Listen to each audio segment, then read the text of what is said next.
you have a car again. Hell yeah, and I'll go vroom vroom and go down the street and go beep beep. Sound good?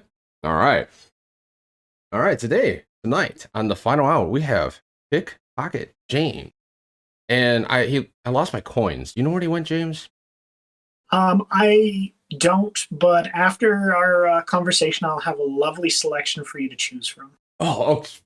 Fine. Okay. He says he doesn't have my coins. Okay. Usually how it goes.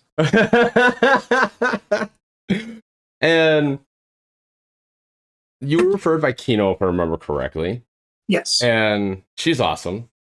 But first things first, anything That's an understatement. Yeah. What's that? I said that's an understatement. She's one of my sisters. She knows that if she comes in here, she'll talk so much shit to her. I'll talk so much shit to her, and it'll be like, hey, yeah, you are awesome. We all know this. You're like, you do so much for everyone. Like, so cool. So, formalities out of the way. First thing, anything that could bother you, interrogate you, or get you in trouble, you don't have to answer. You could just bypass. It makes the interview interesting, but if you don't answer, you don't have to. All right, let's see where it goes. Okay. Then, second thing is, who are you? Like, who are you as a person? Like, everything. Like, what are you? What do you do? So, my name is PickPocketJames. I sort of became, if you want to call it, YouTube famous because I appeared on a YouTube channel called The Modern Rogue. I went on there to show them how a pickpocket could take your wallet or your watch and stuff like that. And my video went viral and trended on YouTube. Nice. So now I'm known as the pickpocket from Modern Rogue. And from that, I was doing security conferences to show like how to protect yourself, and went to DEF CON and over in Europe and stuff like that. And now I am in my third lockdown because I live in Canada. So I got a lot of time on my hands. Yeah, so you're gonna have a lot of videos, a lot of new tricks and everything. Trying to Okay. put a lot of effort into TikTok. Currently just shy of 187,000 followers. Nice. Yeah. People are coming out of the woodwork going, "Oh, hey, you're that pickpocket guy," and I'm like, "Always was." That's so cool. So, like, how did you get noticed by Rogue or that YouTube channel? Okay. Brian is an old friend of mine. When I got started in Magic, I decided that I wasn't going to be the shy fan of other magicians. I was going to be the person that walked up and said, "Hi, I'm James. Let's talk." And so Brian, being the performer that he is and had his own YouTube channel and scam school and all that kind of stuff, I just checked his website, found his phone number, and called him up and said, "Hi, I'm James Harrison." And we just sort of chatted every couple of months about the stuff that I saw on his YouTube channel, stuff I was working on. Every other month turned into every month. And then 10 years later, he finally got me to be on the show. Nice. 10 years. 10 years. Well, it was one of those things where it's just like, I'm a stranger in another country. So to be on his show, it's kind of hard. But our paths crossed, I believe, 2018 in Vegas. There's a magic convention in Vegas called Magic Live. And a lot of magicians go there. And you get to see the newest tricks people are inventing. You get to see the newest gadgets. You get to see the newest ideas, books, the whole thing. And Brian was there. And we got to talking. And he took me out to dinner. And I leaned over to him about halfway through the dinner and said, "I'm going to steal that man's watch. And he's not going to know what's going to happen." He goes, "I want to see this." So I did. And I handed it to Brian. And he's giggling like a little kid. The person's not realizing why Brian's laughing. And then he gave it back to the guy, and Brian's like, "Oh, we can definitely work with this." Oh, damn. So, and then the following year in January, he goes, "Do you want to do a talk at DEF CON?" Okay. And what's DEF CON? That I was getting to that. Okay. Because when he told me, I'm like, sure, what's DEF CON?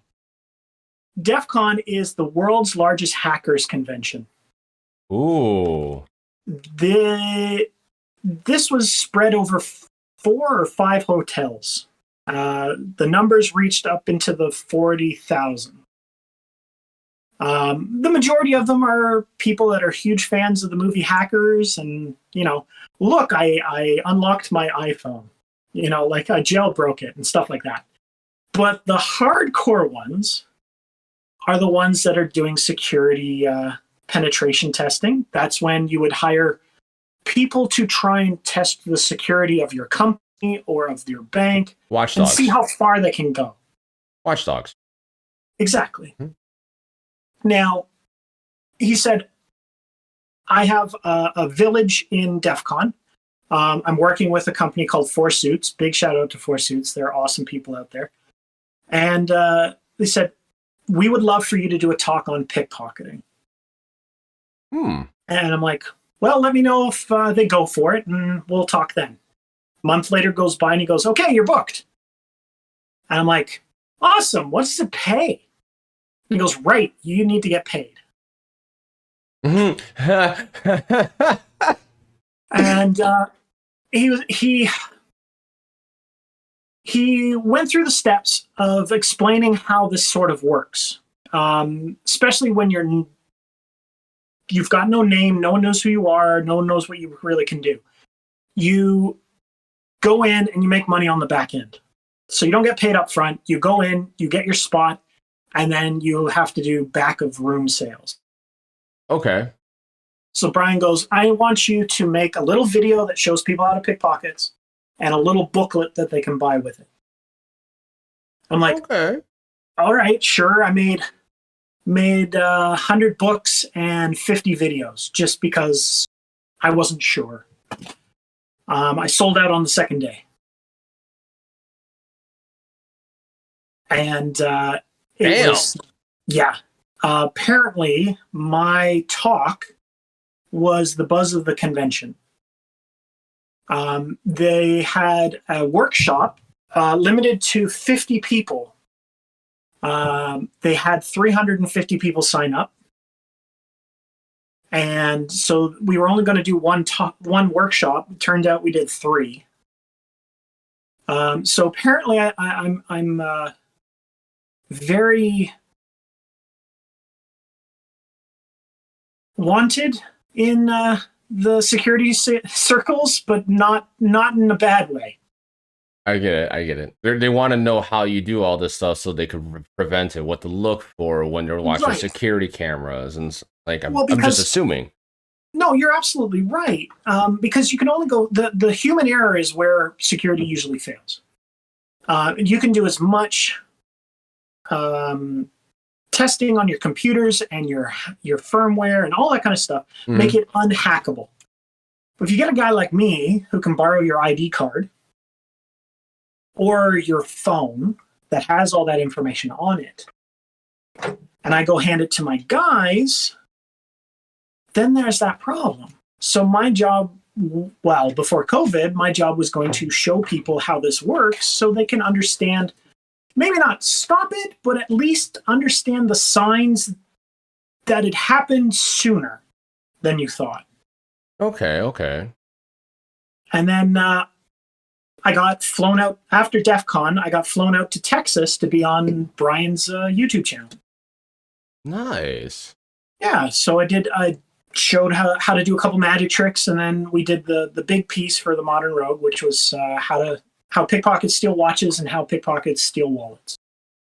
While I was in Texas, I got asked to fly out to Sweden, saying, we saw your stuff at DEF CON. We would love for you to come out here. We know it's a little last minute. It's just next month, but we're willing to pay this much money, like 1,000 times more than what I got paid at DEF CON, which was 0. So it was a great start. Okay. And they flew me out. They paid for my hotel. They paid for my food and everything. Damn. Just to come out and talk. I will pay you to come talk. Yep. That's the level I want to get on. That. So I got asked to do that, and I was lined up to go back to Sweden and talk in Florida, Calgary, Texas. I think I was supposed to go to Germany as well. And then COVID happened. Yep. Raccoon? So, no, baby cat. Oh, okay. Like mine in my lap, right? Yeah, well, I try and keep mine out of the area because I got too many things that he likes to knock over. Oh yeah, as you can kind of see. Mm-hmm. Like you see the things over here. Goku is his favorite thing to chew on. Yeah. Unfortunately, my cat seems to like this lovely Cthulhu piggy bank. I think it's more the challenge just getting up there. He wants to break it open. Oh yeah, no, apparently I don't feed him enough. So like COVID hit and you like just got stuck doing this, and now you're just making content, right? You're like, what are you doing now? Like since COVID hit now. Ever since I got sponsored by my government to stay home, because that's Canada, we have the social stuff to stop it and all the rest of it. At least something to keep us afloat, so we're not just struggling. Yeah. But after the first couple of weeks sitting at my house, I'm like, I don't know what else to do, so I just started putting videos up on TikTok. I had TikTok the year before, and even talked to Brian about it. And I just said, like, this is a new app. Kind of getting in on the ground floor, so I'm just going to see what I can do. And he goes, that's essentially what I did with YouTube. So see what you can do with it. Very nice. And I didn't do anything crazy. I would just do magic tricks. I posted my appearance on Modern Rogue. And for some reason, one caught traction and it just blew up. I think currently it's at like 5 million views. Damn. That's awesome. Because like TikTok's fickle. You could post something once and it'll blow up. Then you could post the same exact thing and it goes nowhere. Oh yeah, no. It's TikTok's algorithm is a mystery wrapped in an enigma, wrapped in a puzzle, wrapped in bacon. Inside Pandora's box. Very much so. Yes. And it blew up. And I even joked. I felt so bad about it because I was joking with some of my friends on TikTok because I was like at 800 followers at the time. My one friend was at 5,000. And I was creeping up on him like, hey, on your left. Haha, Captain America, you know. And then I hit like 15,000. And I'm like, I am so sorry. I'm such an a-hole for saying that. Not really. I mean, that happens a lot. Someone else will do something and they're making their content and someone else comes around and just blows up. Like I know a lot of people like that. Of course, absolutely. But it was just like I felt bad sort of jabbing them like, hey, I'm catching up on you. And then just like slingshot. Yeah. He probably was looking at you like, I love you, but I hate you. Yeah, but I'm Canadian, so of course I feel sorry. Really? There's a reason behind that? I'm missing something. No, I just tend to fit the stereotype. Okay, fair enough. So, so you got on TikTok. Someone else told you tried it, and it's interesting. And so then, what about? Okay. So to get to being on Twitch and gaming and stuff like that, I followed another Twitch streamer named Ray. Mutual friend with Kino. Oh, that's okay. Okay, and Ray did stuff on TikTok, and I followed him there, and then I saw that he was on Twitch, so I followed him on Twitch, and then he found out I was following him, and he was a huge fan of my Modern Rogue episode, so we became fast friends, and I just said, it's like, hey, if I get this Dead by Daylight game, would you let me play with you? And he goes, sure. no problem. So I downloaded it and started playing. Nice. And then I can't remember who said it, but someone just said, "Hey, why don't you just start streaming on Twitch?" So I did. Nice. And I'm enjoying it. I've got a small but very cool fan base that's on Twitch. They come out semi-religiously, and really enjoying the whole process of it. Nice. The community that I'm in with Dead by Daylight is awesome. Oh, Dead by Daylight community is just awesome. Period. Yeah, the ones that I'm chatting with, because believe me, I've run into some toxic That's players. every single one, but like everyone I've run into, I used to play Dead by Daylight, and everyone I personally know is just freaking epic. Like they're badass people. Oh yeah. Cool. So you started Twitch streaming, and you're into like content creation, doing tutorials about pickpocketing. But what actually got you into magic and pickpocketing in the first place? A lifetime ago, I was in the year 2000. I was a second-degree black belt in karate, a black belt in judo, and ranked second in Canada for mixed martial arts. Holy crap! Yeah, I was being my friends of mine hate this word, but I was being groomed to be a martial arts instructor. Ah. I was being set up to have my own school, teach classes, the whole thing. Damn. And then I blew my knee out. Yep. And I was like, well, I put all my eggs into one basket, and now that kind of sucked. So let's do something else that I've wanted to do but never put any interest, like no effort in. And I watched while my knee was injured, I watched David Blaine. Okay. I actually know of him. I wanna learn magic. So I saw a commercial online for a magic website. So I ordered stuff from the website. I learned everything from the video. Then my brother found the video. He learned everything off it, and I'm like, I got to make sure that doesn't happen again because I want to be able to show him stuff he doesn't know. Ah. So I started buying books, started downloading stuff off the website, stuff that I know my brother wouldn't get into. Got to keep those secrets, man. Right? Like, oh, I'm not interested in that. Books? Okay. That got words. Unless it's got 140 characters, I ain't reading it. Problem with me is with books. Like, books are great, but I can't read. Well, I mean, I can read, but what I mean is, like, when I read, I don't see anything. That's my issue. I've always had that problem. While music makes me see things. Yeah.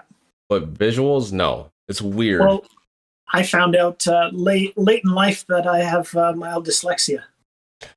Yes. So I did not realize this, but I had forced myself to read at a young age and continued to force myself up until a couple of years ago when I just got lax and didn't really read too much and all the rest of it. And then when I went back, I was looking at my books going, why is everything jumping around on the page? I don't get this. And then it turns out, yeah. Interesting. So the big thing, though, for some reason, I remember watching a magic special called The World's Greatest Magicians. Okay. And there were two magicians I really liked. One was named Bill Malone, and the other one was named Bob Arno. And they were very different from David Copperfield and David Blaine. Because if you look at David Copperfield, he looks like that man's made of money, because he is now. But like, how am I going to afford to make a $15,000 sailboat disappear, or like a Lamborghini, or fly to China to walk through a wall? Like that takes a lot of coin. It really does. But Jenna, thank you for that hose. Mr. Pop-Tart, thank you again for that hose. That's really hard to do. And ironically, like, speaking of other magicians, Play Dr. Punk is asking a question. Would you love to be on Penn and Teller Fool Us for sleight of hand? I've put my videotape in, and unfortunately, I don't fit the studio's particular mold at the time, which is they already have a lot of cisgendered white males, and they're trying to make sure that magic is properly represented. So, I get it. It's like they're not trying to. The strong word is discriminate, but at the same point, they're trying to diversify it. Because that's true. That's the better word. They are trying to diversify magic. Yes. Because magic is very dominated by what I look like. So I don't begrudge them at all. But it just means that the next time that there's auditions, I got to make sure I get my audition tape in sooner. Gotcha. So yeah, because that's I mean, it's like shitty, but at the same point, it makes sense considering this day and age. Yeah. It's no, like, I don't begrudge them for it at all. Yeah. But you gotta admit, that would be pretty cool. Oh yeah, of course. That would but be really cool. I would say, I would counter argue that I might just sort of disappear in the fold of all the other magicians that are on Fool Us. But when I was on Modern Rogue, I was the pickpocket. I see what you're saying. Right? Makes sense, yeah. So I don't have to be on Fool Us. It would be nice, and I'll be very happy when I do get to be on there. But it's not the end of the world if I'm not on that show. Fair enough. Okay. Another question. Now, what state are you originally from? I'm born here in Ontario. Ontario? Nice. Yeah. That's very cool. It's very cool. I disappear and people worry about me. It does feel good to know I'm missed though. Yes, of course. I love like seeing you in my chat, hanging out, and just talking to you in general because like you're a goofball and you're just awesome. Duh, come on now. So exactly. Everyone in my chat is just so cool. But you mystery, you're a mystery, and you're a Pop-Tart, the official one, and the only. There you go. So you started all this, and you went into the content creation. So like, you saw people doing Twitch, and you like doing Twitch. What are your favorite things about Twitch? You like doing? I enjoy the conversation. I enjoy being able to play my video games and chat with people because I play a couple different games. I don't stream Hearthstone, but I enjoy playing Hearthstone.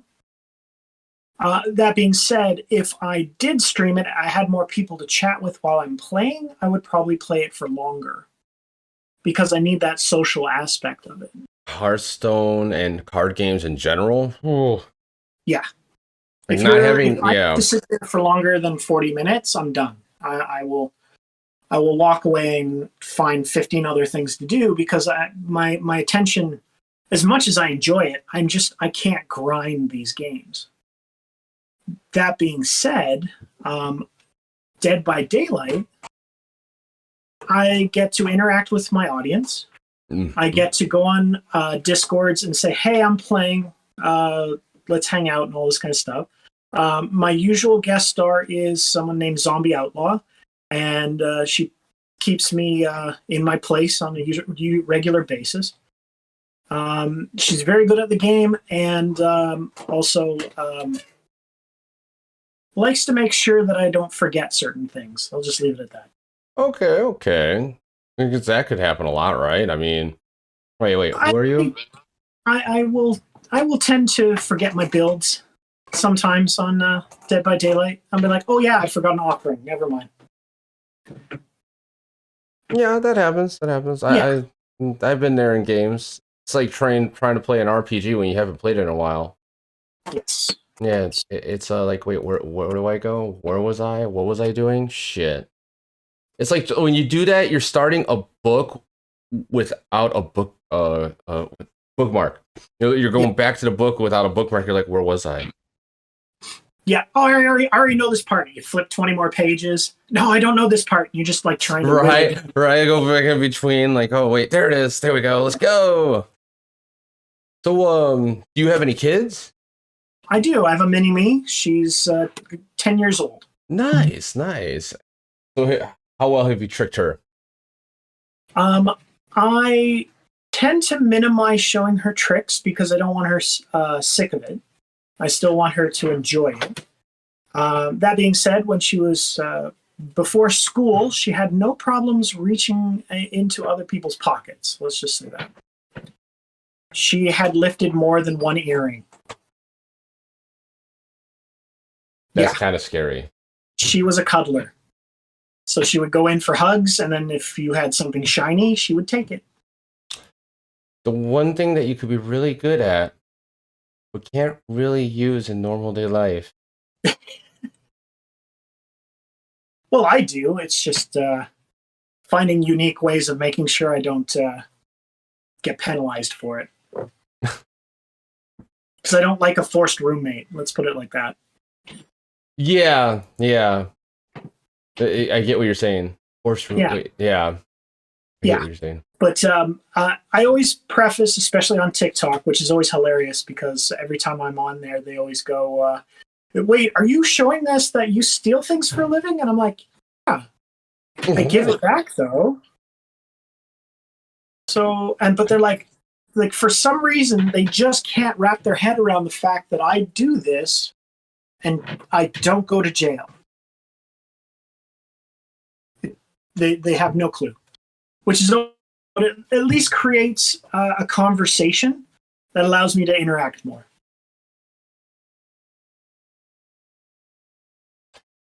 That's awesome. Like, you're like, yeah, I'm gonna fuck with this guy for the fuck of it. Let's see what happens. It's like that one TikTok going around where this guy throws a bag into a barber shop and says bomb, and then everyone runs out, he runs out, and the barber's like, what the? And then he runs back in, it's like, I need a haircut real quick. Yep. Yeah. Well, the really fascinating part is that apparently it runs in the family. Really? Yeah, my dad used to cheat at cards, hustle at pool, and pickpocket his friends during grade school. He never told me this until I got into it.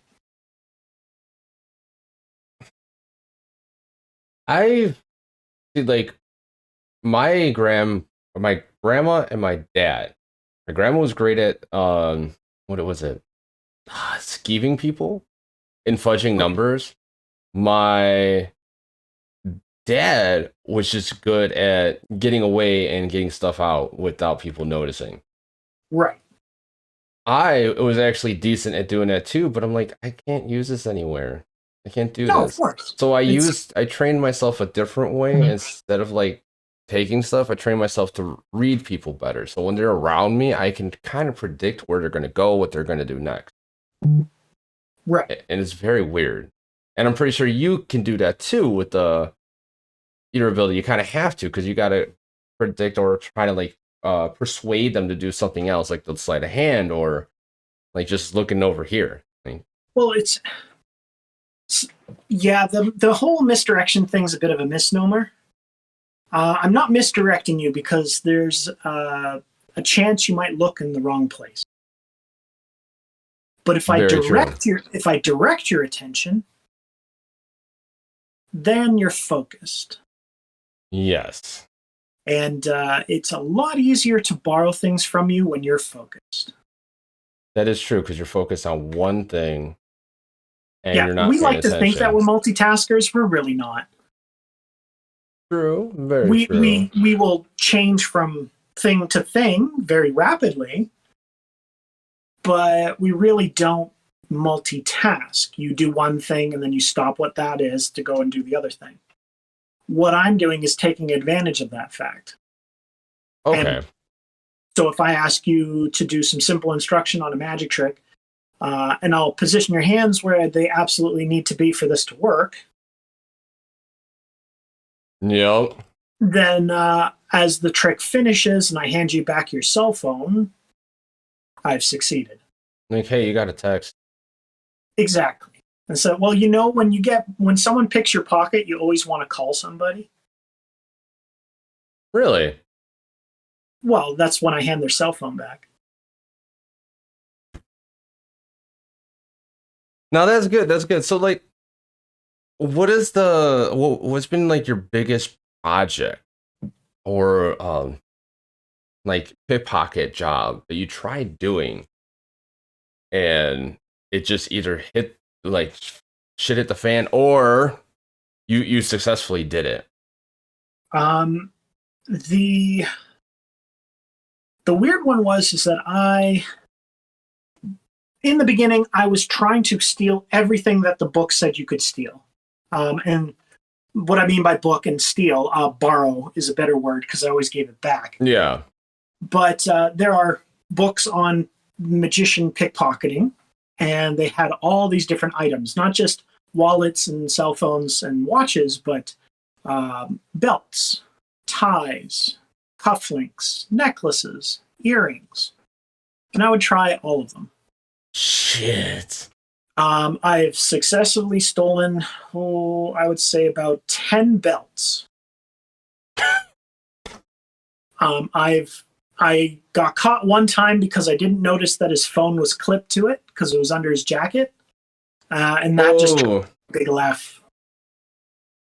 But the funny thing is I was starting to get very good at taking ties.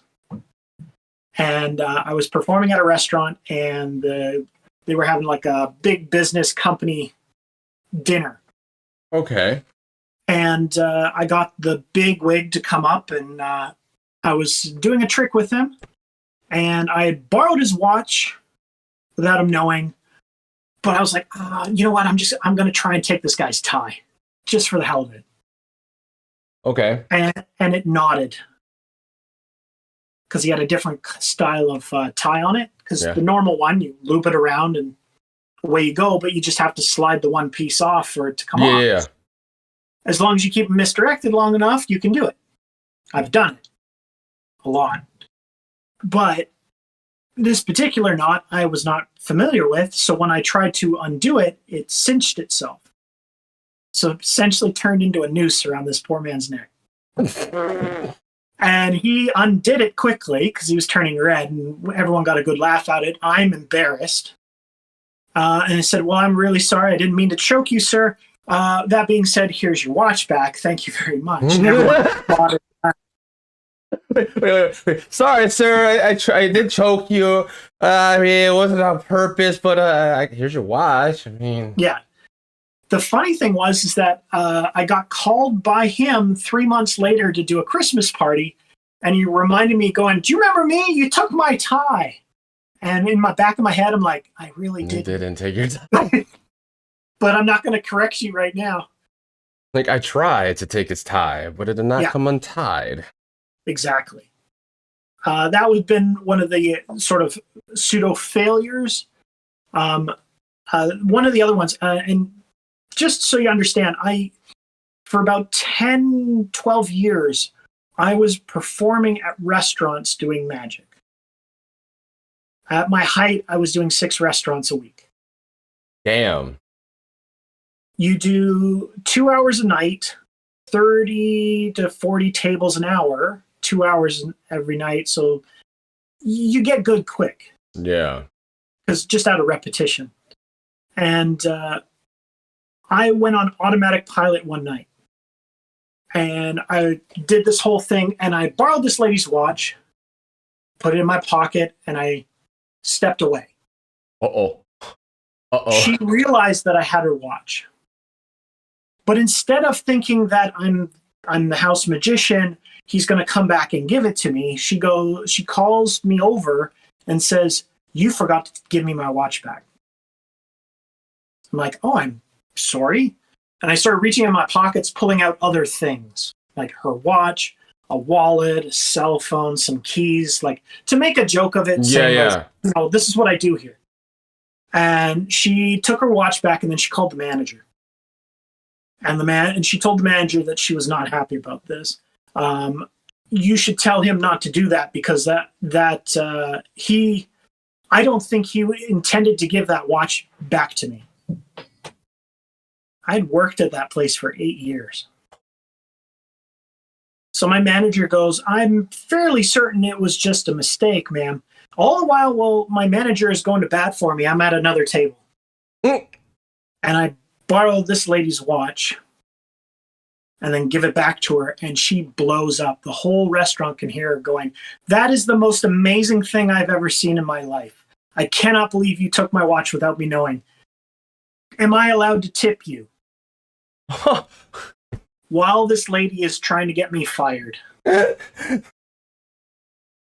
my manager goes, we will take it under advisement.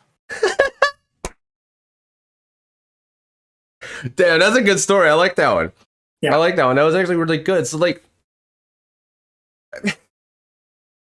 what the fuck? It's like, I want this guy fired. Like, wasn't that like the consensus of the bar? Like, or was that like a normal thing there?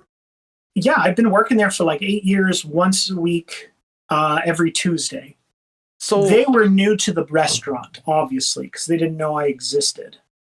Because when I showed up to the table, they're like, "Oh, this is different. I've never seen this before." And I guess she just thought somehow that I was just some rando off the street doing tricks, trying to get tips, and maybe stealing watches to try and make some extra money. And I'm like, I looked at her watch, 80, maybe $90 tops. Yeah. Like it wasn't something that I was going to make a down payment on a house for. Let's just say that. Like, it's one of those things like, I want this guy fired for this. And like, ma'am, you know. She was a Karen before Karens were invented. Right, but like, it's one of those where it's like, the manager just goes, ma'am, that's a part of our Tuesday special. Yeah.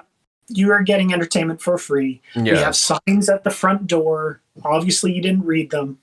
Yeah. I want this guy fired. Can you read this first? Here.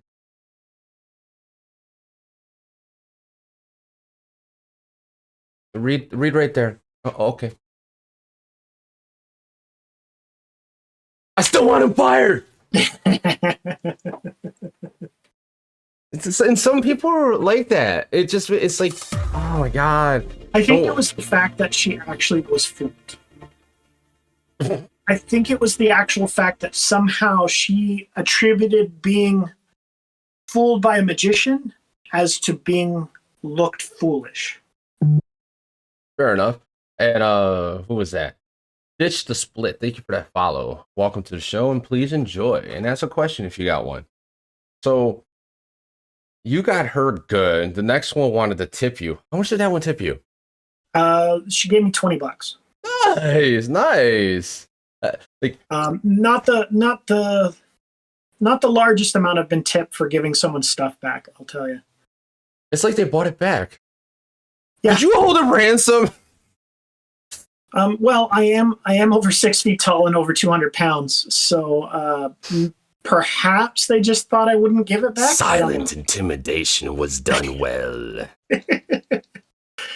Are you sure you don't have like the tank side like leveled up too, or the whatever that is? I don't know. My jiu-jitsu club nicknamed me Ginger Sasquatch, so. Oh wow! I'm gonna guess that you're in Dungeons and Dragons. Yep. Okay, I never played it. I've seen a group of people play it. I watched a little bit of one live show of Critical Role, and their acting was just like, okay, this is interesting, but I can't do this. Like, I'm interested just to watch it, and it was so cool, like interesting to watch. Mystery Pop-Tart is wondering, are you single? Taken? Mystery Pop-Tart, are you asking, or? Yeah, that's an actual question. Well, I am taken. I am a father, so yeah. Unfortunately, yes. But I'm of the mind that we're here for having fun, and that doesn't seem to stop anybody in my streams from saying the things they say. Yeah, don't you love that? The random hate for no reason. Oh no, this is compliments. Apparently, part of my stream is people trying to see how red I turn. Really? Why is that? I don't know. Apparently, I give off dad vibes, and I do magic tricks that can be attributed to shiny objects. So, yeah. May you pickpocket James please do a trick or no? That's a very interesting question. You know what's funny? I knew you were a magician, but Yep. like mastered in pickpocketing. I never actually thought of asking that question. I like getting to know you, but not what people actually do. But it's a question in chat. If you want to, you could show off. If you can show off a trick with the camera. Well, we can definitely do something. Let me just move my iPad out the way. The Vengeance 3000. So, James, when are you going to teach me to do tricks? I didn't know Vengeance wanted to learn. I guess everyone just needs to say, hi, James, you know me? Can we do something together? And I'm more than happy to. It's just, except for what Mystery Pop-Tart might have been insinuating. Oh, fair enough. Except for that one. Well, let's do this. I don't get to perform tricks on a table that often because my stream is set up for my PS4. Yeah. So I sit at a table with a TV screen about like literally 2 feet away from me, and with the PS4 camera on top. Okay. So I tell most people it's one of the things when you watch my shows that you can use channel points to get me to do a magic trick. And I'll tell everybody if you're on your tablet or if you're on your phone, zoom in on the little top right square so they can see stuff. But because I'm able to work with a table, I'm going to show you a very old game that allowed me to win gas money at the bar. Okay. And Final, you can help along for the audience, okay? Okay, what am I going to do? I'm just going to ask you, can you see that we've got a cup and a ball? Yes. You just have to tell me where the ball is. At the moment, it's on top of the cup. But technically at the bottom. You're also wrong. It's a play on words. It's actually on top of the bottom of the cup. Okay, so I was kind of close. Yeah. I was kind of close, okay. But that still wins me a drink. Gotcha. Oh, I see, okay. Now, we did that one there. I'm horrible if I put the ball at these, here, so yeah. If I put it there, where's the ball now? On top of the table. On top of the table, inside the cup, underneath the cup. All of them are correct. Mm-hmm. I gotta let you win, otherwise you don't want to play. Ah, okay. So now... That's the hook. Oh, of course. Now what we're going to do is this. It's very simple. We're going to take the ball, put it in my pocket. That way, it's either going to be in my pocket or under the cup. Those are the rules. Sort of like flipping a coin, but you actually get to see the results. Now, finally, you ready to play for real now? Sure, let's go. Perfect. Final. Got to watch close, okay? Mm-hmm, mm-hmm. Well, that's really hard for me to do, to focus on one thing. You should know that. I hear you. I hear you on that. But I'll tell you what. If we take the ball like so, and I ask you, pocket or cup, where would you say it is? I would say the cup. So not the pocket. You would say it was in the cup. Mm-hmm. Fair enough. We can play that too. Okay.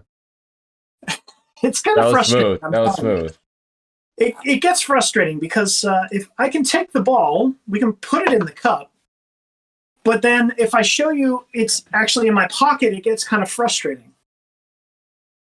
And it's almost like it will fall right through, but it kind of will jump on its own accord. Yeah. Now, if I'll put the ball in my pocket for real. Show my hands are empty, but this time I asked you where the ball is. You said it was in the cup, so we'll let you win this time because that's important. Now, if I take that ball, we put it in my pocket for real, show my hands are empty, is there any way I could have snuck it under there now? Possibly, but maybe not. Well, I feel like you don't want to play this game anymore, Finals. No, it's not that I don't want to. It's not that I don't want to play it. It's confusing because it's like you're play on words and play on oh yeah, spots. The rules. It's like playing D&D with a dungeon master that doesn't want to tell you all the rules. So maybe we'll play a different game. Maybe billiards or snooker. It's up to you. Okay. But you did say about D&D, so we can play that as well if you want. Okay. But I don't know how they fit in the cup. But they did fit. Maybe it's a different order. But that was really cool. That was cool. Yeah, well, like I said, I tend to do better when we're in person. Yeah, because you can. Yeah. I don't have this thing trying to like get into shit. That's why I was looking away. Like, what are you doing? Well, that's sort of my thing that I get frustrated on because I want to show people the actual magic tricks I love. And I don't get the opportunity because I can't be in your personal space. Yeah, because of COVID. Yeah. That being said, I had a person hire me. One of my old clients said, "Hey, do you want a part-time job while you're waiting to work and everything?" And it was furniture sales. Okay. And I'm learning how to sell and how to close and all this kind of stuff. And just to keep my sanity, I got myself some business cards. And when the clients come up, I try and figure out ways to put my business card in their pocket without them knowing. And the really funny part... I was going to say, or answer that, but I got a good question. Okay. All I'm going to say, though, is that the funny part is that if I tell them ahead of time, they are impressed. But if they're during the entire sale that I've never mentioned to them that I'm a magician or a pickpocket, any of that kind of stuff, I will say, "Hey, if you need to get a hold of me, my card is in your pocket." And they'll go, "Yeah, right." I'm like, no, this is what I used to do for a living before COVID. Then they'll reach in their pocket and they'll freak out and then they'll go find their spouse and be like, "I can't believe, did you see what this guy did?" Right. Like they lose their and it's awesome. So, I know you said you only did you only stick with pockets? Because if you didn't, what was the most unique spot that you were able to put your card and they didn't realize it? A bra. Front side or back side? Both. That's good. Like, what was their reaction? The backside one was not as impressive as the front, only because they were wearing a deep neck on the back of the dress, so to speak. So putting it there because they had like a weird outfit where like there was just an easy spot to put a playing card. I get you. The front, on the other hand, that took courage, alcohol, and a person that did not have a problem with me being in their immediate vicinity. Smooth, though. Very smooth. Thank you. Okay. And that's part of the thing that I miss. One of the things that I find fascinating is that a lot of people tend to enjoy, like, they've sort of been deemed brats in my lives. They love making me embarrassed. Okay. They love saying things to embarrass me, mainly because I can handle this stuff in person. I can do something, say something, and all that kind of stuff. So when I am in person and you want to give me a hard time, I'm like, "Oh, you just wait." And then I give them back their driver's license. Or like I've got a word secretly written on their arm or something like that. Like my magic is, my magic is designed to be in your vicinity. Yeah, it is. It really is. And it's a shame that I don't get to practice it. Yeah, because like doing it over camera. Yep. Like a lot of people who might not actually understand this because when you're able to usually like when you can't like for me like you have a reading problem or something, I notice those people are really good at reading people. Right. And when you're not in person, like you got the camera, but you don't have that whole you don't feel the aura. Like you don't get the aura of the person. I guess that's the best way I could explain it. But when you're there and you can feel and kind of get with the flow of that other person, then you know what you can't do, and what you can get away with, and what you can't get away with. You know, and that comes with experience, though. Like I've eaten humble pie a lot. Like that's the one thing why my subset of magic is so unique. Is a lot of magicians don't want to lose. They don't want to get caught. you have to though. Well, not necessarily with magic, because as long as I do A plus B, C will always be the outcome. Mm-hmm. Whereas pickpocketing is magic's improv of entertainment, because I don't know what you have on you. Like if I look at you right now, from all I can see is you have a necklace. So I have to go through my Rolodex of tricks that would allow me to get close enough to get it. Yeah. Okay. So, but I'm going by what I've seen. Mm-hmm. Yes. Right. Like if you have sunglasses, okay, I got to get into the headspace of doing stuff to get those. If you've got it hanging here, I got to do something different. If you've got a watch on, I've got tricks for that. If I have like all the stuff, I have like this list that I like this little checklist that'll go through like, oh, this is what he all has. In the span of like the first 30 seconds I've met you. Very nice. I've looked at too many men's butts. Fair enough. Fair enough. And not in the way I should. I mean, it happens. Yeah, that's so you must be like the master of getting bras off. Is like off. That's still an enigma to me. I don't mean like actually like taking someone's bra. I'm talking about like with your significant other, and then she's just like you're ready to go, and like you're across the room, snap, and all the clothes, her clothes fall off. You're just like, I did that, and she's just like, what happened? No, it hasn't been that exaggerated. Come on now. Come on, it's just I'm just joking around a little bit. Just joking around. I get it. But you'd be surprised.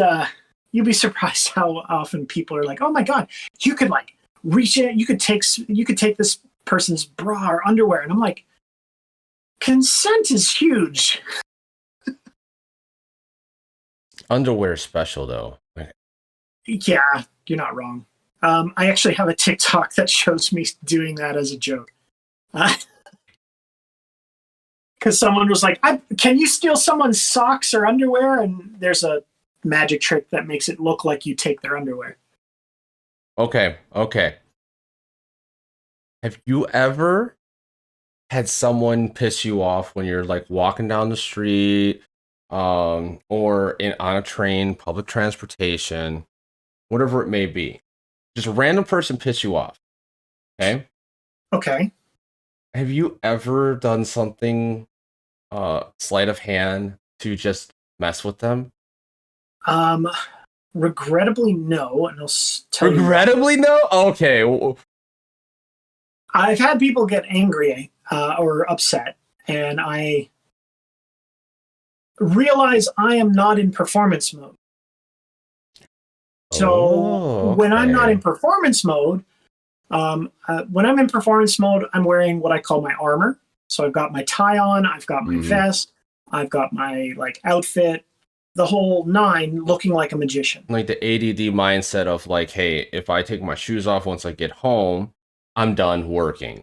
Right. So if I'm dressed to perform, I am smooth, I am suave, and I am charismatic. I am also making sure that I am non-threatening. Yeah, okay. Because you're a big dude, yeah. Yeah, so I've yet to have an instance where people get that angry where they start doing that, where I'm like, you know what, I'm going to steal this guy's stuff. I've never had that. I have, however, had someone while I was performing be a bit of a dick. And they came up and said certain things like, I know how this works. You can learn this trick off this. You can buy this at Toys R Us, all that kind of stuff. And I'm like, okay. Do you want to help with a trick?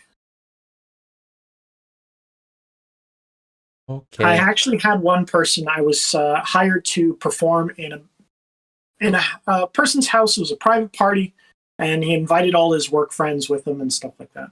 Okay. And I did my performance, and my ending was I had two people come up to help me with a magic trick. In reality, I'm picking their pockets. Everyone gets to see me do it because I'm holding it up behind their backs and all that kind of stuff. And I return everything, or so I thought. And I'm putting my stuff away, and I realized I reach in my pocket, I got an extra set of keys. I'm like, oh crap, I better give this back. So I walk up behind the guy, and he's telling his friends that he felt everything. I knew exactly when he took my watch, when he took my wallet. It didn't fool. I noticed everything. Why didn't you say it? It's like one of those things. Okay, this is the one thing. Like when people say that, it's like if you know they're taking your watch, and like you're like you know it, you hear it. Where's the reaction of like just a one up? It's just like just grab the person's hand. Like, come on, something to like I've had people do this. They jerk their arm like I did it too quick, or pull the tab too hard, or something like that. I've had the jerk reaction from it. Or I've had people kind of give you the eye, like, "Hey." Like, no. Yeah. But this guy didn't say anything during. I just gave everything back, and he was telling his friends how he knew everything. So I just walked up. I politely, I was the nicest human being you could ever meet, where I'm like, "Hi, I'm so sorry. I apologize. I forgot to give you this." And it was the keys to his car. And his face went white. And his friends started laughing at him. Because he was talking such a big game about how he was able to know everything, and he didn't. There you go. So damn, that's pretty good. Those are some good stories, and well, thank you. I finally am going to get to this question because that was a good story. Juniors or JR Son or Juniors 1-222. When are you going to be able to perform shows? Well, in person, I have no idea when I'm going to perform next. I'm supposed to be getting ready in the summertime to do some shows. Okay. But in the meantime, I'm actually doing a live show on Twitch this weekend. Nice. You going somewhere, or is it your show? Oh, no, we're going to be set up right here. Nice. We're just going to do like sort of like a test show this Saturday, just to see. We're going to do a half hour and see how hard it is to interact with the audience. You'll find ways. It's sort of one-sided because I can only see text. So we'll see what we can do. No, you got this. You'll be able to do it. Well, thank you. Yeah, you'll be able to do it. I mean, you were kind of doing it just now, but you were able to see me. But yeah, that helps. Yeah. Yes. Like I was distracted as fuck, so I'm sorry about that one. No, that's one of the things that's something I have to overcome is getting frustrated by that, because it's not your fault. You're in your house. You have more than enough distractions because it's your house. If we were at an event, there's maybe the bar. Yeah. To distract you, and if you got a drink already, you're not going back over there. So you can put all your attention on me. Okay. Right? So I don't have to fight for your attention as much. True that. Right? Mm-hmm. Okay. So like when I've done a couple Zoom shows, and I found that anything longer than a half hour, people just start noticing things that they want to go do. And that's pretty smart. I need to go clean this. I forgot about this thing that I got to go do. Like their brain just starts to wander because like, this is great. I love everything you're doing, but I don't Mm-hmm. I got to go do stuff. It's like trying to refine that hook and like doing stuff. That's why I do this for an hour and hang out, and then I'll switch to games. Sometimes people dip out because they just come for the show, and then other ones stay because they just are like my crazy rants on Apex. But it's really hard to keep the audience hooked the entire time. Like you got to have another form of like ability of linguistics. You need to just be either like whatever it may be and keep it going. And like even for you also don't want to take all your tricks out in one show. Yeah. It gets I will set up like, oh, I've got this set. This is the tricks I'm going to do for this. And then I'm done. But there are now new people. There are people that want to see more. Mm-hmm. But it's like I did everything. I gotta go. We'll stick around. Like they still want you to stick around. They still want you to do stuff. So it's learning that Twitch is a long format app. The goal with Twitch is to be live for about 4 to 6 hours. It's like the baseline. Yeah. Unless you're gonna do like a show like this where you do it for like an hour, and then you could just be done for the night. Yeah. I've done that a lot where I've done my show, I've raided into someone else. It's just how it goes. But at the same point, Twitch is usually for about 4 hours to 6 hours. And that's the baseline for most people, but you really don't have to, depending on your content. Like you could do your magic show pregame. Like, hey guys, right. We're gonna do my magic show for half an hour. I'm gonna take a 5-minute break, go grab a drink, go use the pisser, and come back and we're gonna play some whatever. And that's kind of what I do, and that's what you could do.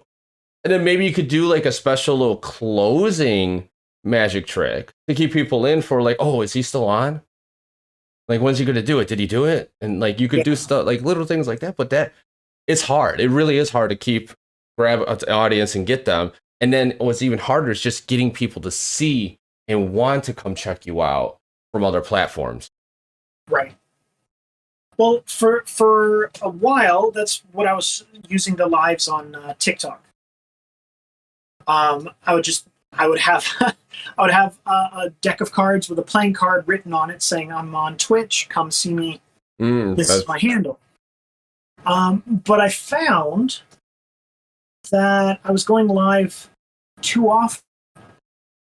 People would find me, they would come over to Twitch and everything like that. But then when I wanted to do a more interesting TikTok performance or show or talk or whatever, I wouldn't gather the amount of people that people with smaller followings would get. I would get 15, 20 people, and then I would be done, and then I would scroll to see who else is going live, and there's like someone there with like 25,000 followers, and they got like 1,000 people in the stream, and I'm like, what's going on? And I talked to some people, and it's just it's not a rare thing. No. That I was doing. I was thinking of something else. Sorry. Mm-hmm. Yeah, it's not a rare thing. Not what I'm doing is rare, but what I was doing was just that I was sitting there, we would chat and we'd talk, and I'd show the occasional magic trick. Mm-hmm. But I was doing it like literally 5 days a week, which what TikTok wants you to do. But my audience wasn't showing up because they're like, well, I can always catch them again tomorrow. Exactly. And that was one other thing. I know some people were like, oh, I'm going to just stream every day on Twitch. And I'm like, you could, but like, thank you for the thank you for those 10 penis wrinkles, Broken Darkling. But the thing is, when are they going to, like, they're always going to know, this person's always on. Okay. Yeah. When are they, like, it's like when you're away from something, like, man, when's Harps going back on? When's this guy going back on? Oh, he's on Tuesdays? And like having a schedule saying, hey, I'll be on at these times and this, and then they know, and then they could come in. And then oh, cool, I have time for my other person on these days. Yep. And like, it's so interesting to me. Like, well, we've stumbled back into regularly scheduled programs again. Right? But like, in live. when I was an itty bitty pickpocket, I was watching these shows like, oh, Saturday morning cartoons. Every Saturday morning is when you get to watch these cartoons. That's it. Animaniacs, the X-Men. Yep. Oh my god. Do you remember Dungeons and Dragons, the cartoon? It used to be on Fox. Maybe I saw it. But I was on Canadian Fox. So what they would do is they would basically just like how you have people that you would host while you're away. They were hosting an American Fox network and advertised that Dungeons and Dragons was going to be on. And then they, as soon as it was 11:30, they would switch over. Nice. And then it would be bowling. And I'm like, what the hell? And I got so convinced that I was going to actually get to watch the show because it would always change. Some days it'd be 5 minutes of the show. Some days I got halfway through an episode. And then other times it'd be like, up next, Dungeons and Dragons. Welcome to Canadian bowling. I'm like, God. I think I saw an episode or two of that, yeah. But it was just because they were piggybacking on an American station. Yeah. Right? And but it was the fact that I knew that every Saturday was this day. This is what we're doing this day. That's awesome. And Creeper, thank you for that host. How you doing this evening? You meanie person. Love your face, but you mean to me. Just wait until the chat lights up. But we are actually past the hour mark, so I'm going to start asking my closing question. Absolutely. And I enjoyed this. I enjoyed the stories. I was more so laid, like sitting back and like chilling. Like I like this. Like what else is this guy going to tell me today? I like this. Who else did he piss off or fool? Or like I know you got thousands of stories you could tell. Shit, you could make that a YouTube like thing. Like make YouTube Shorts, TikTok, and put it on a 5-minute full clip where you got the like this normal view and then vertical view for like the short ones, and say things that went wrong while pickpocketing. Or just like some weird story. But are they real? What?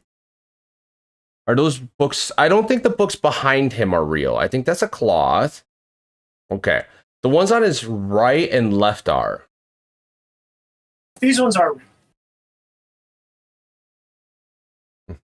The ones directly behind me. Atmosphere, what I'm trying to do is make it look like I'm in like a curio shop. Nice. And Creeper, you could read the title and you could figure out who he is. This is actually PickPocketJames. If you want to check him out. No, I'm not. No. She's a writer, actually. She has a published book. She is awesome. She is one of my sisters, and I will never do it. I would fight for her. And that's his link if you want to go check it out, Creeper.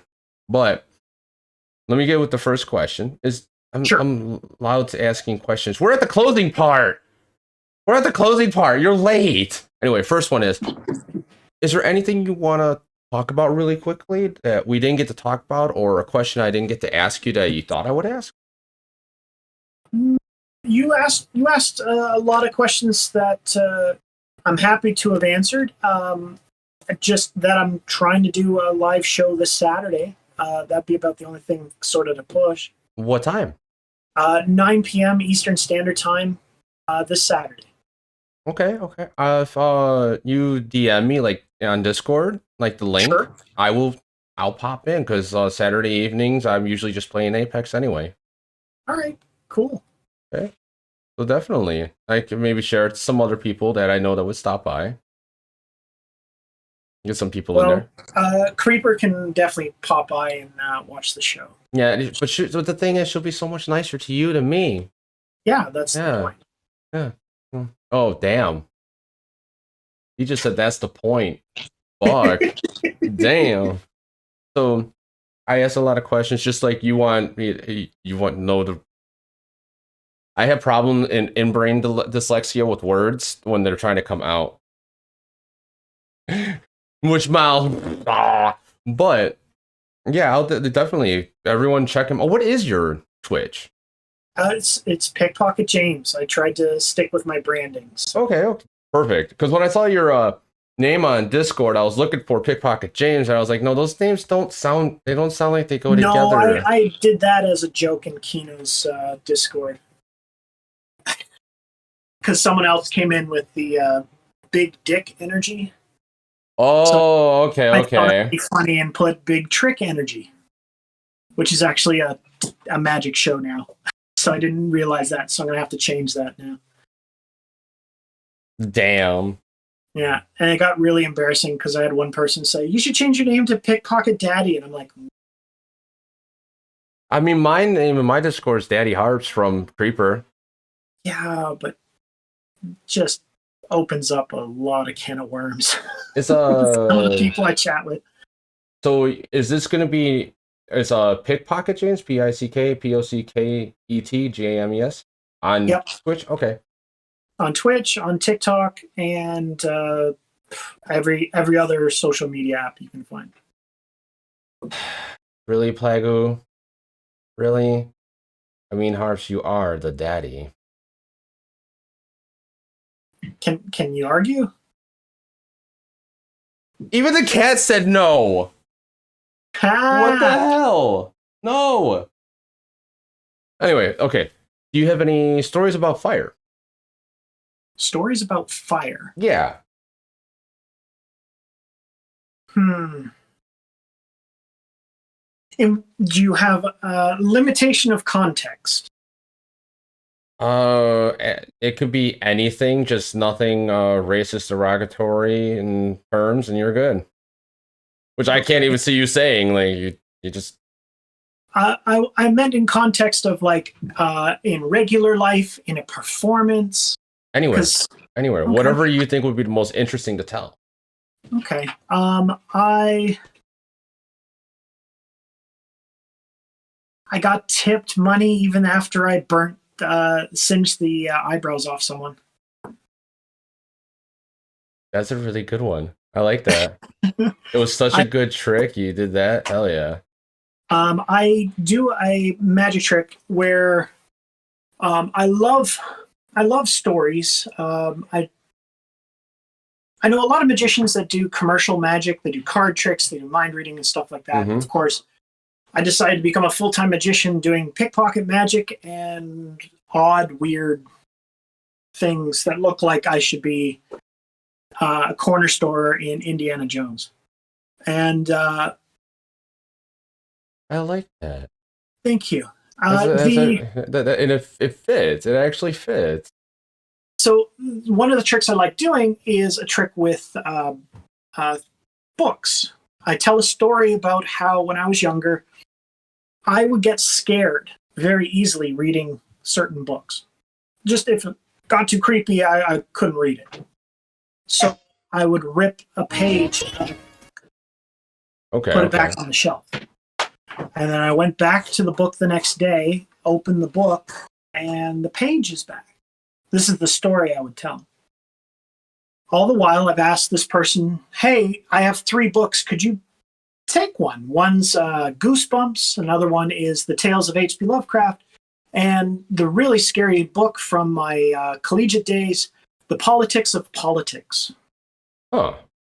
It doesn't sound scary, but if you have to get it done, if you have to get it read for the final exam and it's worth 1/3 of your mark, it's the scariest book to read overnight. So I would have those books for you to choose from. And for instance, they picked the Goosebumps book. And I would have them tear a page out of the book. Okay. And they would hold on to the book. I would light that little page on fire. Oh, okay. And that little page of fire went up in and actually burnt this guy's eyebrows because I didn't realize he was looking too close to it. Oh. And he backed away and everything like that. But what the end of the trick was is that the story of me being scared from this book, having the page come back, even though I was scared of it, I even threw the page in the fire and all this kind of stuff. Turns out my dad was changing the book out and putting a new one in without telling me. So on the 3rd day when I started to rip the page out, my dad goes, James, can you stop wrecking those books, it's getting expensive replacing them. But for 3 days, I was scared out of my mind from that book. And I wanted to have a magic trick that would be similar. So I asked the person to pick a page out of the book. We tear it out of the book. We burn it. And then I asked them to open up the book that they've been holding on since the beginning. And their page is back in the book with little singe marks.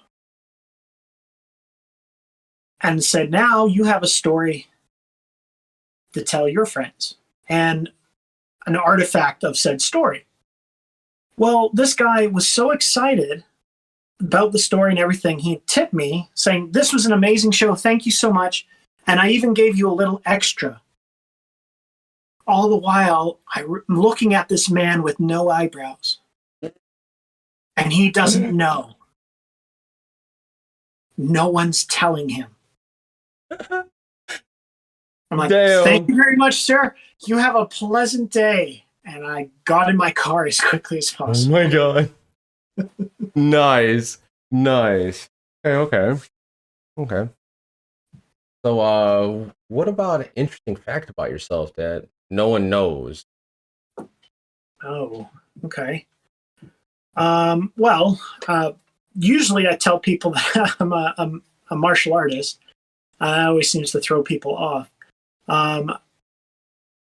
But aside from that, I mean, I don't really know where I can go. That I have a metal plate in my arm with 6 screws. That's an interesting story. Yeah, I was getting ready to fight in the cage. Oh. In Michigan. Okay. And while training for it, I broke my arm. Ouch. Yeah, how calm I was about it made everyone think that I didn't break my arm.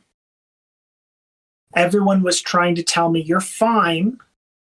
You're fine. It's probably just bruised. I'm like, no, I broke my arm. My friend drove me to the hospital. The doctor looked at my arm and he says, you probably just bruised it. Mm-hmm. Like, I've broken it before. I'm pretty sure this is broken. He goes, if you're touching it, you're like squeezing it and everything like that. Like, you're showing me and squeezing it. You're fine. You're fine. They took an x-ray and he goes, well, I got to eat my words on this. I had a 6-inch break. It went from here all the way down, like a long line break. And it would click if you squeezed it. So I had to drive 3 hours from where my friend's martial arts studio was to back to my house to get to the hospital because I didn't know anybody at my friend's club. So I had to drive with one arm, even though I had a stick shift at the time. So that was fun. Your knees helped holding the steering wheel. Yeah, I don't drive. Fuck. No, that's a good story, but damn, like you're like, yeah, this is broke. This is broke, and they're like, no, it's broke. I mean, I had my thumb or my finger dislocated once. Like this guy threw a softball, like literally like far as this camera actually, like how far that is right there up there, and just whipped it at me. But I went and blocked it, but it hit my finger and like twisted and went down. I was like, yeah, you broke my finger. They're like, no, I didn't. And I went, yeah, you did. No, you're not broke. You would be freaking out. I'm like, does this look broke to you? They're like, oh my God. I'm like, everyone else is freaking out. I'm like, yeah, it happens. I've like fallen and busted my crap so many other times. It's like, here's something new. I had to drive stick with the broken left foot. Ooh, ouch. Ow. And that's where all the pressure goes. Yeah. I mean, you could power shift like after you get in first gear, but you still had to push in the clutch at least once. Shit. And sometimes you can't power shift and it just gets stuck and you have to push the clutch into set. Anyway.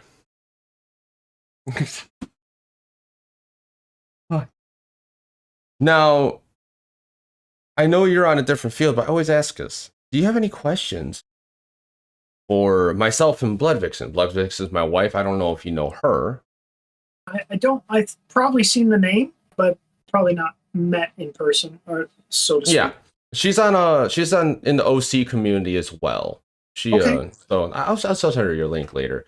But yeah, do you have any questions for me and her, even though she's sleeping? But I know most of the questions and answers. Okay. Well, here's something I got to ask you, because unfortunately, with this as a social media as a whole, loves to make sure that they can put you in a book. Mm-hmm. It's fascinating because people know me for being the pickpocket magician. Okay. And I know you for streaming Apex. So what is something that people don't know about Final that you've not been able to talk about because you have to keep your brand? I'm open about everything. Well, I'm just for trying instance, like a lot of stuff that I see on your table there, you have like Baby Yoda, you've got Goku. Like, obviously, you enjoy a lot of nerd culture. Well, I'm not deep into it. I like action You're figures. allowed to be a casual. Yeah, That's what a lot of people don't seem to realize. But, for instance, I don't get to talk about anime because that's not my brand. But I love it. I don't get to talk about, like, it's the whole thing. I get to talk about horror all day long because I play Dead by Daylight. You could still incorporate it. You can, but I'm sure you've noticed the views go and drop when you talk about other things. No, not talking. If I switch to a different game, yes. Okay. Yes. There you go. So what's a game? Let's narrow it down to that. What's a game that you would love to play that you know your audience probably wouldn't enjoy themselves? Just out of stereotyping the fact that you play Apex. Okay, fair enough. I actually come from more of action adventure, like Final Fantasy 14. I played that for a few years. I'm very good at platformers. I'm very good at RPGs and just like fast-paced combat style games. Hence why I like Apex more than Battlefield or other first-person shooters, Call of Duty, and all those other ones, right? That's why I prefer Apex, because it's fast-paced. It's a combination of fast action while shooting, with a little bit of RPG element, as you could say, by like finding the guns to upgrade them. Kind of mix as well. But for me, if I were to pop in Genshin, I would get a lot. It's a total opposite stream. So people are never play Skyrim.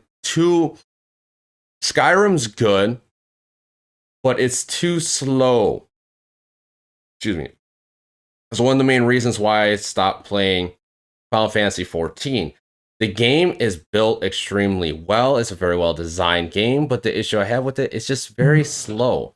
Now, you've been playing Final Fantasy VII Remake Mystery Pop-Tart. If I found a game combat style like that, and I love that game. Oh, I love that game. Hence, where Final came from was from Final Fantasy. The first JRPG/RPG I played was Final Fantasy 3 in the US, but 6 in Japan. And that was just awesome.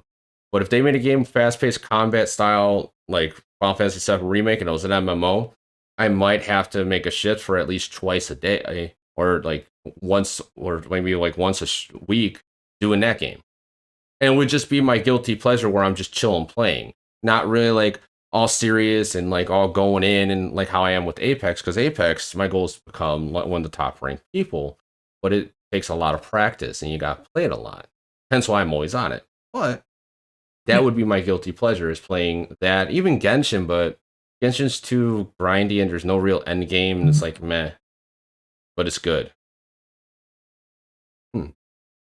But anything else, I like for game wise and like doing something off brand, I post whatever I think of.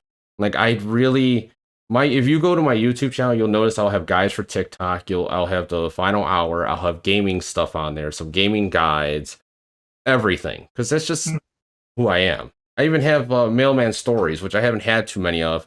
I should really tell about this one. I got this cat on this one route where every day I would put the mail in the box and I would look at the window and just wait. And I would wait to see if the cat would come at the window and start attacking and go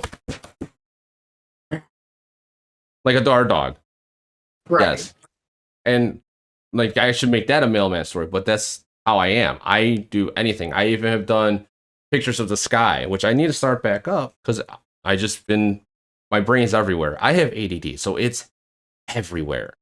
So, but yeah, like, but when it comes to this, Twitch, when you change your show, it's like if, what's the best way to explain it? It's like if you're used to coming home on Friday night, 9 o'clock to watch NCIS or Criminal Minds, whatever it may be, right? And then out of nowhere, that show's not there anymore. You're not going to be turning on that channel anymore. Right. Well, that show was specifically what you were watching. So as soon as you go to something else, you're like, oh, I guess they changed the time that's supposed to be. Yeah, but like, what if like when you do that, what happens? That person, that viewer or person, goes to a totally different place. It might never come back because they're like, oh, I can't see my show anymore, and that's it. Well, that's why I think I was asking that question. It's just curious because like you've built this specific brand, like you have your interviews on certain days and stuff like that, so they know to expect that. But if all of a sudden, like, FinalHarp, normally we were going to do, Apex Legends this Sunday or whatnot, but today we're going to do a dating sim.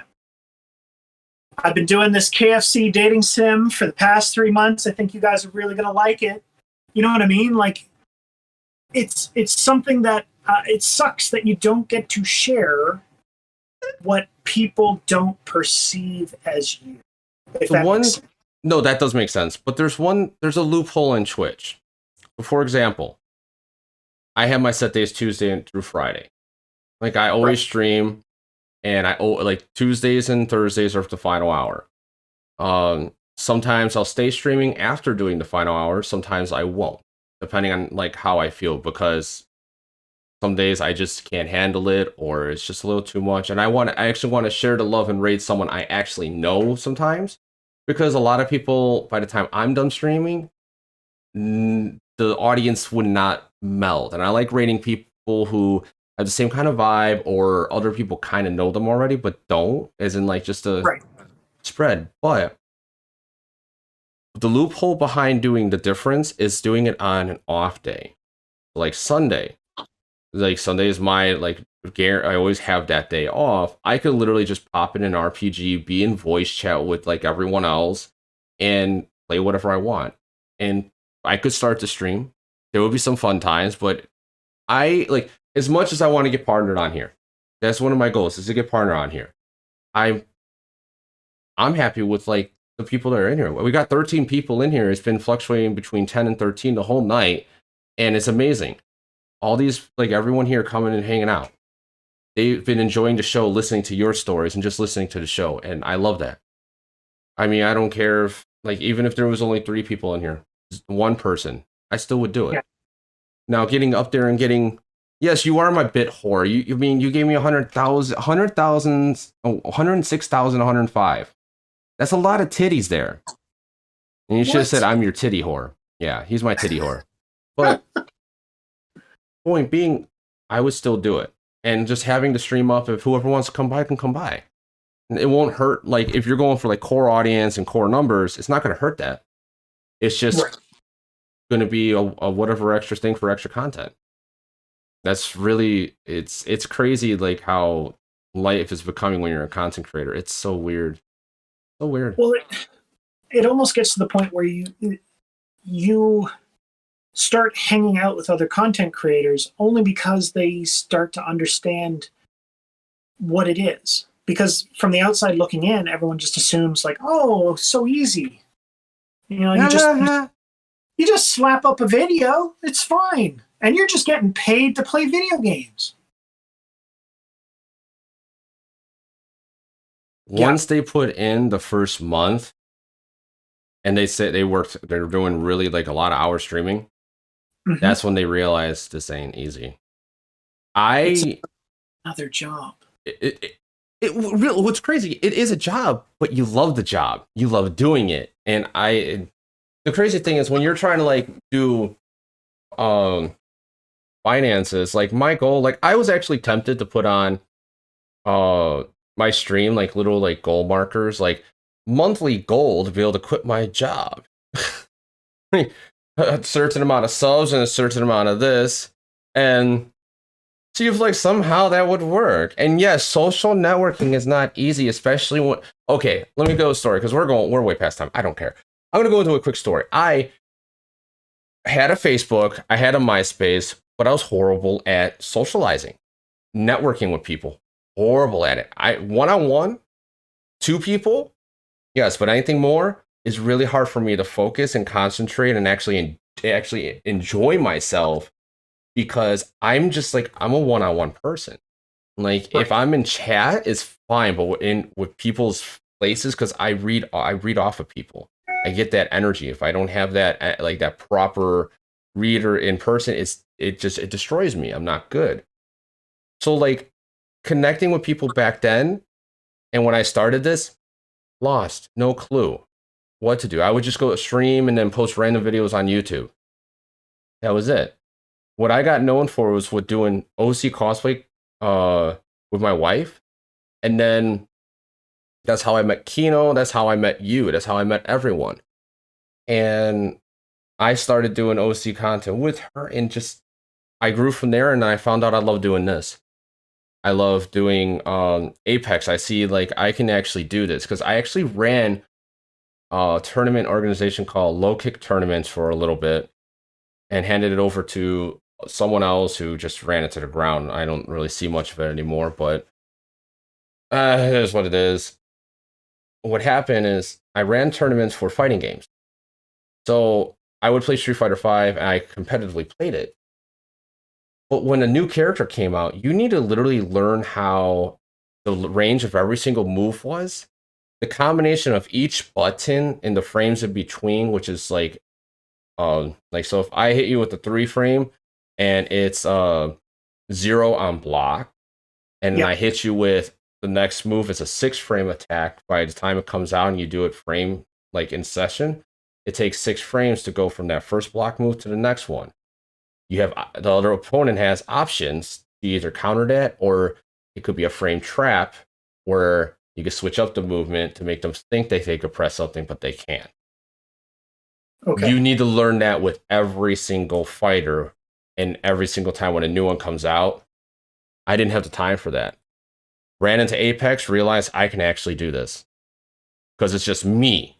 It's just you. Only thing you have to learn is how to cover and get away from people. And you can master that.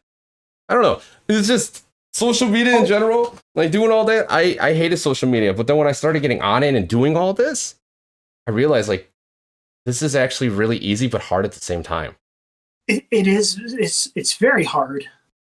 That being said, as long as you're consistent, and people don't realize that, like I hate a lot of the whole like self-help sort of social media guru kind of people. But the one thing that they do say that I agree with is just making sure everyone still knows you exist. Mm-hmm. It's just it's every day. It's just a gentle, hey, still here. Yep. And it doesn't have to be your A content, doesn't have to be your B content. It just has to be content that people realize that you are still there. And it took me a while, almost a whole year to realize that, because I was trying so hard to put tricks out on TikTok and all my other social media and not realize that people just want to know you're there. Yeah. Like everyone knows in my community, my DMs are open. So if they ever want to talk about something in private, they can hit me up. Right. And like I'm dreading the day where I get flooded by like everyone, because out of nowhere I have this video that just blows up. Like Oh shit! And I've seen those lives where you just see like just scrolling of like texts and comments and stuff, and I'm like, how do you interact with that? you can't. You can't with But all of it. They do somehow. Not every single one.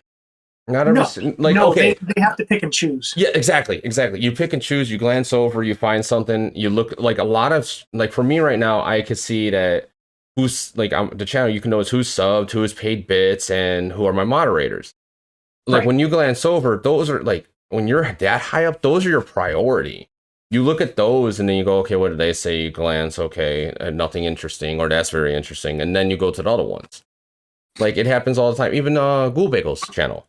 It happens a lot with her, but her chat's like kind of a steady 1, 2, 3, 4, 5. Like it's steady. It doesn't stop. So that's really hard to keep up with, especially if you're focused on something. Which is hilarious. I've actually been in her chat where I'm trying to time it. So she'll actually see when I say something when she's looking at it, because you notice that she's like waiting on a game or she has to turn away or whatever. So it's kind of funny because she's got like over 100 and whatever people in her stream. Yep. She's like, and enter. Yep. She's good about it. She's really cool, laid back, and I love her performance. Yeah. She does a great job being live. I know this is a silly thing, but I do want to show Ghoul Bagel a magic trick at some point. If you know her personally, shit, give me a good review. Damn it. I don't. That is, #life goals. I would love to do like a TikTok meetup and just get her reaction. I think she'd be hilarious. Last time I spoke to her, I had Red Ghost and Aeon Slaughter on the show. And I was talking to Aeon with ads. I forgot to add her in one comment and refer to the show. And she's like, I wish I could come on, but I just don't have the time.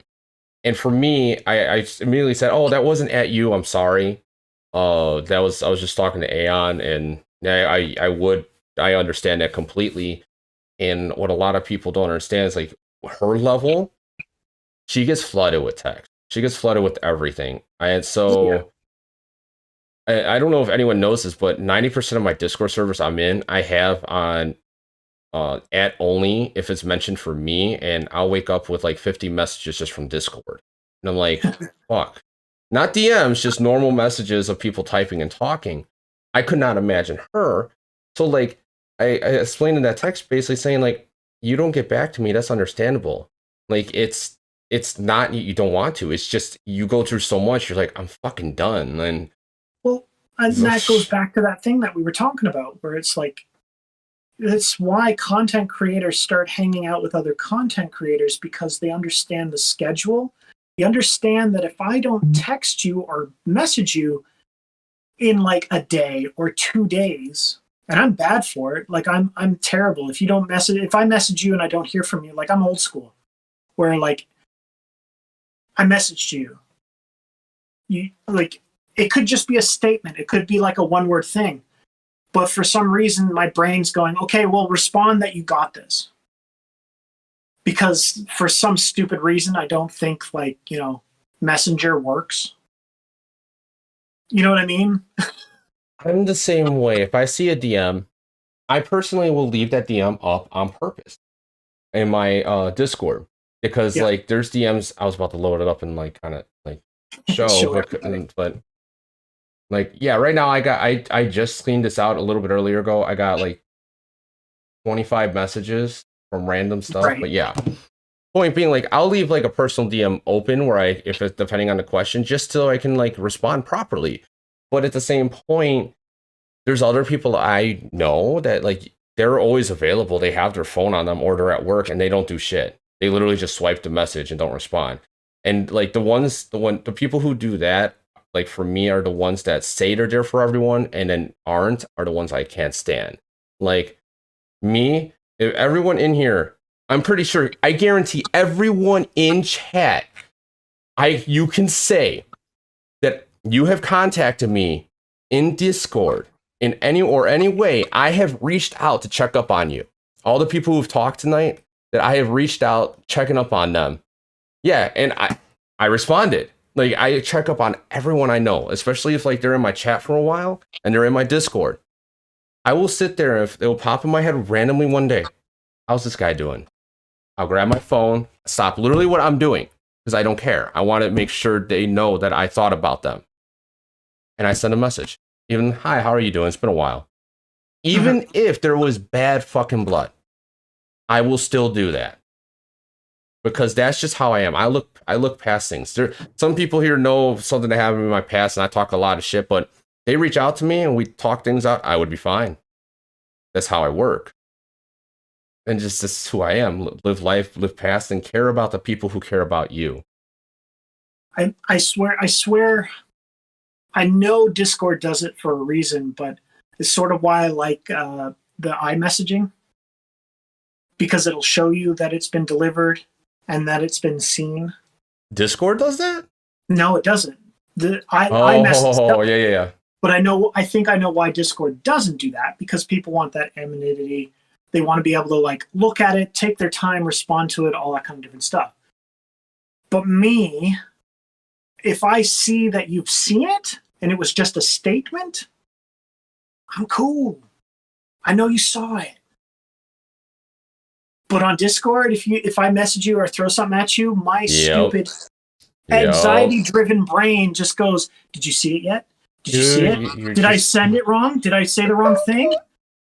Do they understand the subtext? Do they understand I'm joking?" Like, all that runs through my head, and that's what I hate about it.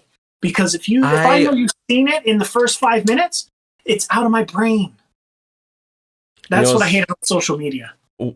I used to be like that with the whole getting the anxiety after, like, towards the end stuff, where it's like, did he see it? Did I read it wrong? Did I say it wrong? Did I write? I used to get like that. Now, I learned to not care, but care. Because, like, if you say something and somehow it offended them, but, like, to everyone else, it's like, wait, how did it offend them? Okay, that's on them. Then it's fine. You don't have to worry about things, but it's just like, God damn it, I need this answer, and, like, you were just typing to me. What the fuck? That's what I can't stand. When someone's talking to you and then you get, like, a follow-up question and nothing. But that's the thing, like, with content creators, they go through that because their shit's blowing up and they gotta stay on top of, like, what message is important. What isn't. And I will always have my friends close to me, like, and my close chat that I know now, always close to me, always, because I'd rather have it that way than having, like, people who I don't know and my chat's blowing up like crazy, and, like, and say Twitch, and I'm, like, have like 1,000 viewers and I can't really keep up with them. I don't know any of them. I know these people. Yeah. And that's the difference. I really get on my Discord anymore. I follow too many to keep up with. Hold on, let me correct that. I don't go in other people's Discords. All of those are on, literally, you have to add my name for me to, like, see anything. I'm going to bug you to figure out how to get that, because I can't seem to get it to have it where it's just my name. And I always get my Discord blows up on my phone where I'm like, you know what? Nope, mute. Right after this, we're going to close this out really quickly because we could be on this on a whole podcast. Oh, no. So, the last question is, who would you like to see to be on the show? How you could refer numerous people. Okay. I mentioned Ray. Okay, you're hosting him right now, actually. Yeah. Just an interesting guy. He does cosplay. He plays Dead by Daylight, and he also does, like, a lot of fitness stuff on his social media as well. So he'd be one guy I'd recommend. Okay, Ray. And two other people. One is Buff Barbarian Babe. Okay. She's a power lifter. She's 5'3" and a fireball. She has way more energy than a lot of people are used to, but she's getting into Dead by Daylight, but she also plays, like, the Dragon Ball fighter games and like that. Like Marvel's Capcom, Dragon Ball Fighters, Street Fighter, Guilty Gear. Yes, that's why I mentioned it. So I figured you'd click with her real quick. She's based out of Texas. Hey, you got the link. You can share it to 1,000 people. I don't care. That's all and anyone in chat. Here, I'm gonna do this real quick. I don't think I've ever done this on the show. I'm like, okay. I'm gonna go to my website. Okay. I'm gonna do this. I'm gonna click this. I'm gonna click, where is it? This. No, don't need that. I'm gonna click this, and then I'm gonna do this. Everyone, share this to anyone you want to see on the show. Like, seriously, copy paste that and share it to everyone. And let them contact me, because that's all they gotta do, is even in the description of what to do. But that's how I am. I just want to meet people. Like, I have nothing going on next week, and I'm thinking about just throwing a random, unless I find someone to fill the slot, I'm going to literally just throw in a random freaking podcast for an hour and talk about whatever and just hang out and chat. I don't know. I haven't really fucking dialed into what I'm going to do yet. And, oh, I know. Yeah, you just use like a whore. I mean, it could be used like, I mean, it could be that dollar hooker on the corner. That would be perfect. Or, no, the penny hooker. It's not $5 sucky sucky. Prices went down. I don't fucking know. So, you got anyone else that you want to refer? Like, just offhand? Like, that you could think of in your head where you're just like, ooh, I know this person, put this one on. There's another magician that they play Dungeons and Dragons and Fortnite. Ooh, okay. His name is Suspicious Wizard. Suspicious Lizard. Or Wizard. Yeah, no, it's fine. Change the I to a 1 in suspicious, and you'll find him. And he has a far more epic beard than I. I just can't believe I said that, because I heard you say wizard and my brain said lizard. It's just like, it was probably just the lizard part of your brain. Well, that's not there. There's nothing there. It's that away. Wait, with that being said, I'm going to cut the stream because I'm a little tired today, and I want to chill. And we're gonna go bother his buddy, since he is live and playing Dead by Daylight. And I know you all, if you liked him, he's gonna be cool. And who knows? We'll see what happens when we go over there, because we're gonna go drop him a raid. He doesn't even know me, but it's gonna be interesting. Just tell him I sent you. Yeah, well, you'll be in there if you're in the Twitch channel. Oh yeah. Yeah. So, with that being said, I hope you all enjoyed, and I will see you all mañana, and I will be playing Apex, probably doing some ranked per usual. Maybe Marguerite will join me, or Plagu will join, and I'll probably end up yelling at him because it's Apex 101 with harps. That's just what happens. I yell at people, but I also realize that I made a mistake too. With that being said, I hope you all enjoy your evening, and I'll see you tomorrow. Have a good day. Bye-bye. Peace.